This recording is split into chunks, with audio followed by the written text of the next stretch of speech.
सुभाषितम् सत्यं माता पिता जैनं धर्मो भ्राता दया सखा शान्तिः पत्नी क्षमा पुत्रः सरेते मम बान्धवः।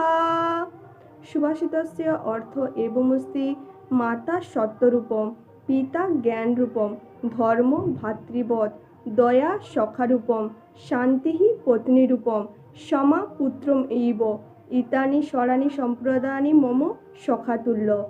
বাংলা ভাষায় এর অর্থ হলো মাতা সত্যের মতো, পিতা জ্ঞানের মতো, ধর্ম ভ্রাতার মতো, দয়া বন্ধুর মতো, শান্তি পত্নীরূপক, ক্ষমা পুত্ররূপক।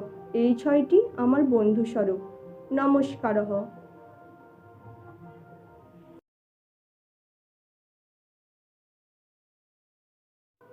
सुभाषितम् विद्यामित्रं प्रवासेषु मातामित्रं गृहेषु च व्याधित औषधं मित्रं धर्मे मित्रं मृतस्य च।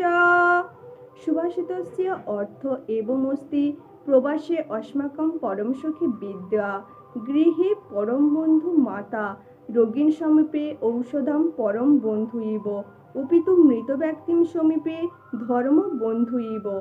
বাংলা ভাষায় এর অর্থ হল প্রবাসে পরম বন্ধু বিদ্যা, গৃহে মাতা বন্ধু, রোগীর কাছে ঔষধ বন্ধু, ধর্ম মৃত ব্যক্তির কাছে বন্ধু। নমস্কারঃ।